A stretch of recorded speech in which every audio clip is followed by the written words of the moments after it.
I'm in Niagara on the Lake for the first annual ice sculpting competition, Vintage on Ice. All the proceeds today are going to Big Brothers and Big Sisters.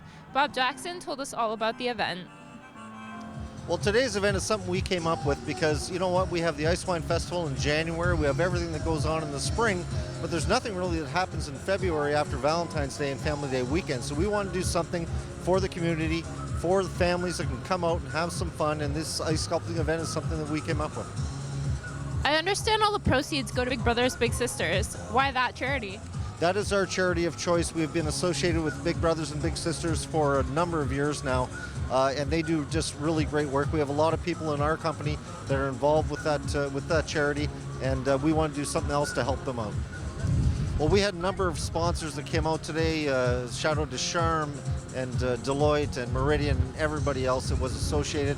Niagara College, obviously a big participant and sponsor of the event. We wanted to make this something that everyone can enjoy, come and experience the wine, the brew beer that comes out. It's really great to have everyone together here today.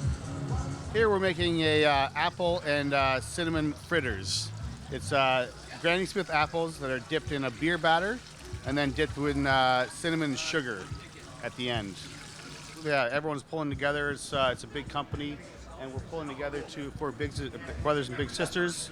And yeah, the team just loves to do these things. Okay, and here are the apple fritters. Ted, where are you from? Actually, I'm from London, Ontario. How did you get involved? Well, actually, I've done some work with Iceman before, but I've also been carving snow and ice since 1985.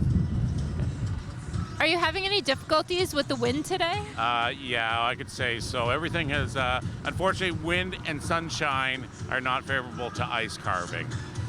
What do you think about your competition?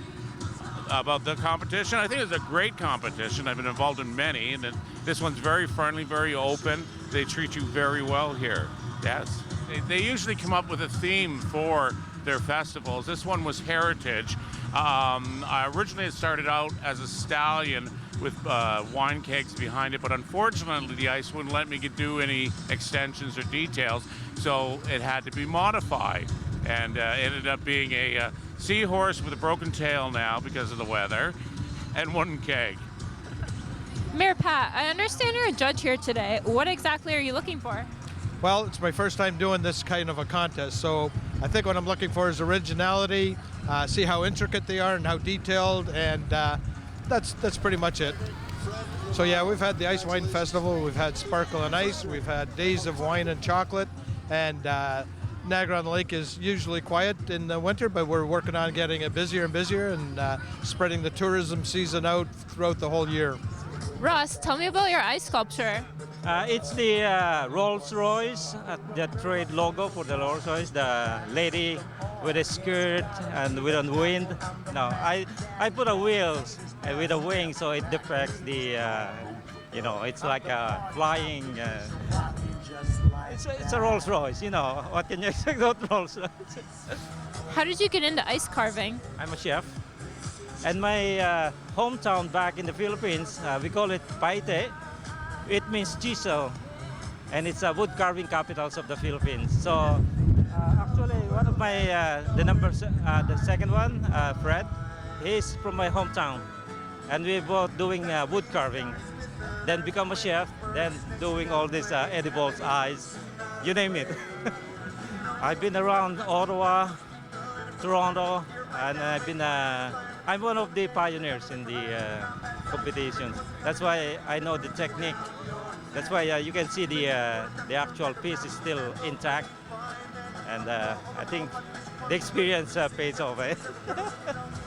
Yeah, well, I think we see this as kind of a bridge, in that, as we talked about, you have the Christmas season, then followed by ice wine and everything else. And then there's a bit of a lull until what happens in March and everything that carries on to the spring. So this is what we're doing as a first-year event that's going to be an annual event, and we're going to build other events so we can make this an all-year-long destination. That's really our goal here.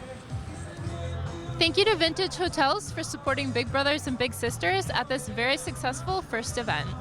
Great sculptures, wine, and food. What more could you ask for? I hope to see everybody out next year at the second annual event. Reporting for The Source, I'm Sarah Buffett.